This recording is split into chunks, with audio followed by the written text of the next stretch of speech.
jeunes, de leur talent, de leur apport dans notre société congolaise. Sur ce, je ne suis pas seule, je suis accompagnée d'un ami, un frère, une personne que j'aime bien. Il s'appelle David. Je ne veux pas plus l'introduire, on va lui passer le micro et ça sera à lui de nous dire qui est David, qu'est-ce que fait David et on poursuit dans cette animation. Bonjour David. Bonjour. De toi-même, tu peux te présenter auprès de nos téléspectateurs. David est accessoiriste, mannequin photo, styliste et chanteur quelque part avec l'histoire. Ah, d'accord. Merci beaucoup. David, tu peux nous dire si tu es né où? Tu es né dans une famille de combien d'enfants? Qui est ton père? Qui est ta mère? David est congolais, fils d'un pasteur, que je salue, né à Kinshasa. David est né à Kinshasa. David occupe quelle position dans la famille? Je suis troisième de ma famille, avant-dernier. Dans une famille de combien? Dans une famille de 4.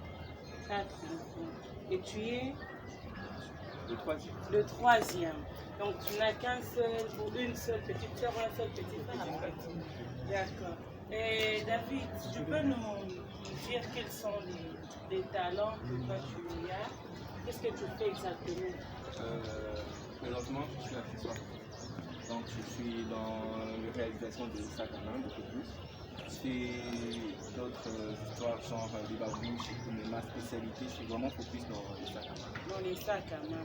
Donc, si on voit bien, ça c'est ce que toi tu as. Voilà, c'est quelques de mes créations. D'accord. Mesdames et messieurs, on est là dans le quartier où habite David.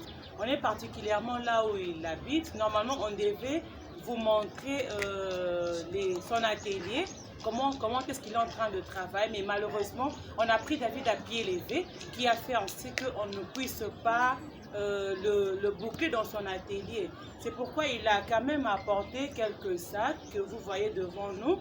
Donc, on va essayer un peu de parler juste de ces sacs. David, explique-nous comment tu fais. Parce que là, moi, je sens que c'est comme si c'est quelque chose que tu as acheté, tu as juste habillé. Et si c'est ça, explique-nous un peu comment tu as fait tout ça. Non, déjà pour réaliser un sac, ça demande beaucoup plus de réflexion. Il faudrait avoir une source d'inspiration. Et après,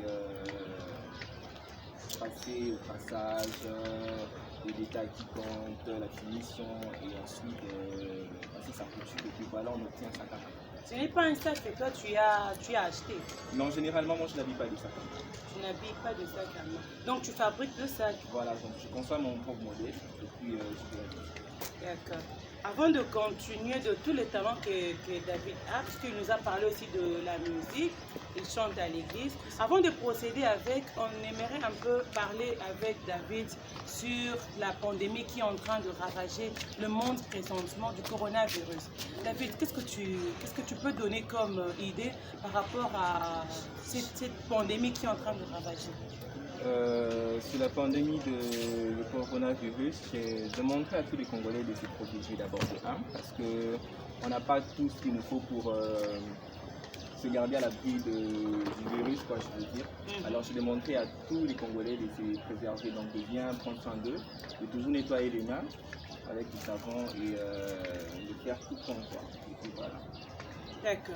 David, maintenant là qu'on a demandé à ce que les gens s'internent ou restent dans leur maison, comment tu fais avec tes clients? C'est un peu compliqué parce que moi je livre à domicile. Donc les clients commandent en ligne et après on a toute une structure avec qui je travaille, qui sont là pour les livraisons et tout. Mais vu qu'on demande que tout le monde reste à la maison, donc c'est un peu chaud et on est là, on attend le temps possible que les choses s'arrangent et puis on redémarre comme auparavant. Donc en ce moment, David, tu n'as pas de commandes? Les commandes, si on a, mais on essaye de donner une date un peu plus précise pour tout le monde. D'accord. David, à part le sac, avec la musique, comment ça se passe? Avec la musique, ouais, ça évolue un peu. Je suis aussi chanteur de paralysme. Oui, c'est ce que j'avais compris. Voilà pourquoi on en parle d'ailleurs. Voilà. Comment tu fais? Comment tu dispatches ton temps avec les fabrications de sacs et les répétitions à l'église? Il faudra d'abord savoir que chaque chose a son temps. Il faut bien dispatcher ton temps. On sait que Dieu d'abord est au premier position. Donc quand c'est le temps de la répétition, j'arrête tout de travailler à la répétition. Et quand c'est le temps pour moi de travailler, donc je suis là focus à mon travail, quoi. D'accord. C'est depuis quand que tu avais commencé à fabriquer ce sac? Il y a 3 ans. 3 ans. Et comment les parents ont conçu? Est-ce qu'ils t'épaulent? Les parents te soutiennent? Est-ce qu'ils aiment ce que tu fais? Et la famille et tout le monde, ils apprécient ton travail? Généralement, à Kin, nous les Kinois, c'est très difficile de trouver un parent qui soutient son fils ou sa fille dans ce qu'il fait. Au début, pour moi, c'était très difficile parce que mes parents n'étaient pas d'accord que je fasse la mode, plus précisément des accessoires. Pour mon père, c'était un truc de n'importe quoi. Pour lui, il disait, voilà, un gars ne peut pas faire des accessoires de mode et tout. Alors, c'était ma mère avec qui j'avais beaucoup plus de soutien. C'est elle qui m'a vraiment boosté à aller encore de l'avant et puis voilà, aujourd'hui, je suis ce que je suis. Donc on peut dire que c'est la maman qui t'a plus soutenu. Voilà. Maintenant, quel est le conseil que tu peux donner à nos parents, ceux qui n'apprécient pas que, surtout les hommes, se mettent à fabriquer ou à faire ce genre de choses? Parce que généralement, les parents attendent à ce que leurs fils deviennent des avocats, des médecins et autres. Maintenant, si un parent voit que son fils est en train de faire ce genre de choses, quel est le conseil que toi tu peux donner à ces parents qui ne soutiennent pas leurs enfants? À ces parents qui ne soutiennent pas ces enfants, je demanderais à ce qu'ils essaient un peu de changer la façon de voir les choses. Parce que avec les enfants, c'est un peu compliqué. Les enfants aiment toujours avoir quelqu'un qui les soutient. Donc le soutien des parents, le soutien des mamans et papas, c'est un truc vraiment fort pour les enfants.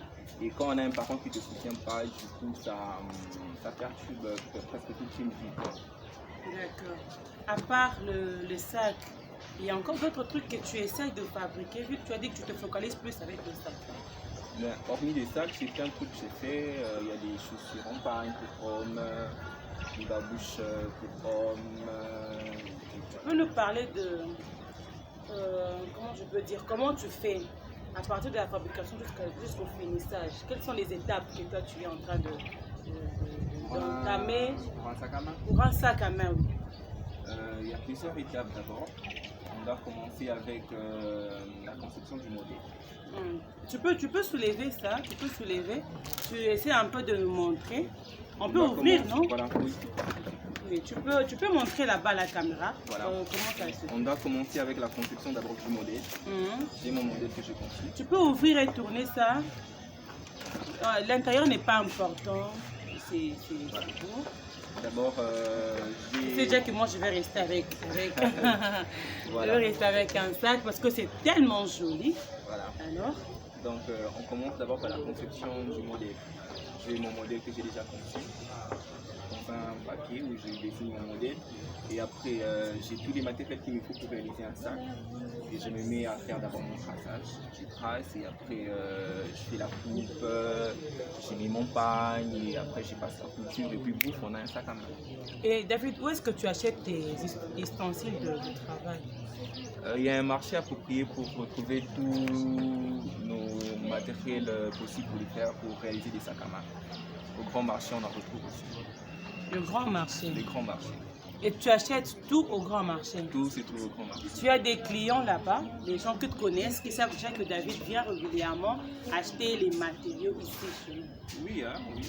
J'en connais quelques-uns. D'accord. Merci beaucoup. David, parle-nous un peu du contact entre toi et tes clients. Les contacts entre moi et mes clients, déjà c'est un feeling qui se passe sous les nez, tu vois. Donc il y a des gens qui sont spécialisés seulement pour gérer la clientèle en ligne et après nous on ne fait que livrer à domicile, quoi. Ce n'est que par abonnement. Par abonnement, oui. Instagram, sur notre page Facebook et puis voilà. Mais est-ce que tu as une boutique où tu exposes tes articles? Non, pour le moment on n'a pas une boutique. On n'envisage pas avoir une boutique parce que nous on travaille comme une entreprise. Donc une entreprise qui fournit en grand détail des accessoires.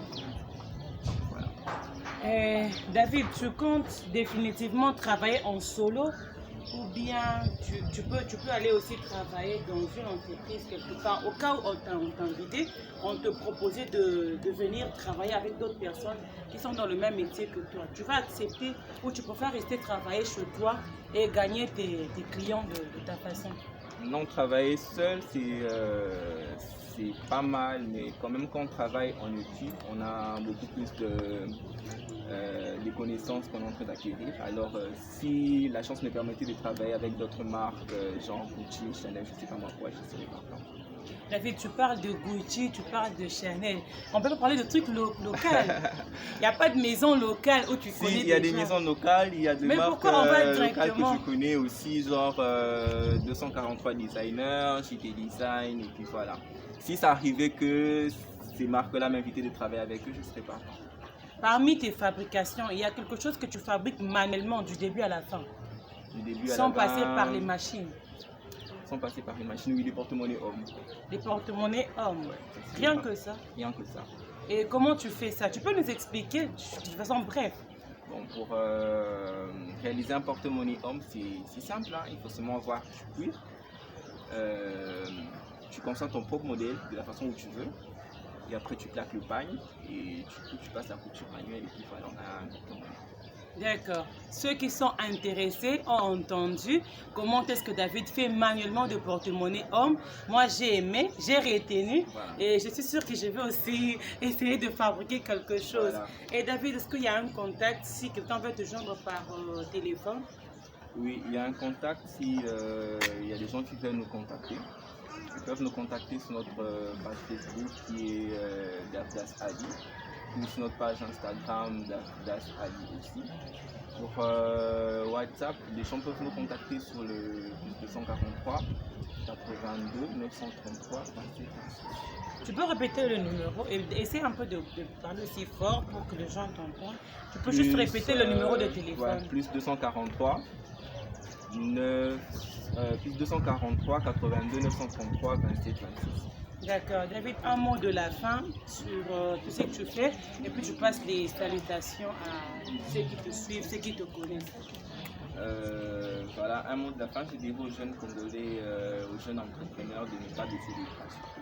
Déjà, c'est un travail qui n'est pas facile. On est tout le temps découragé, que voilà, ce que tu fais n'ira pas de l'avant et tout, mais il faut rester toujours focus sur ce que tu fais.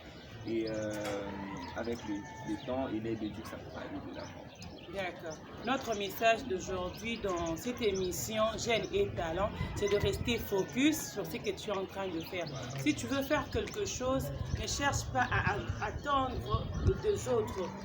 Soit, si tu attends les applaudissements, peut-être toute la vie tu attendras et tu n'en auras pas. Donc de toi-même, si tu sais que manuellement tu peux fabriquer quelque chose, que tu peux facilement vendre, mets-toi, il faut t'y mettre, essayer de te concentrer et avec l'aide de Dieu, on sait que ça va marcher.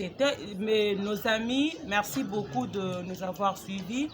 Bonne suite de programmes sur notre chaîne YouTube. Je vous demande de vous abonner. Abonnez-vous massivement. Faites abonner vos amis. Passez le message. Prenez le numéro de contact de David. Appelez, faites vos commandes.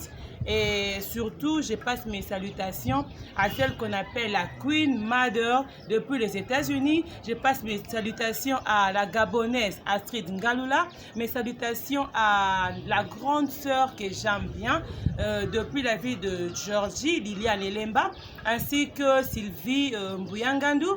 Je passe mes salutations à mes sœurs Laetitia Kankou depuis Rwanda.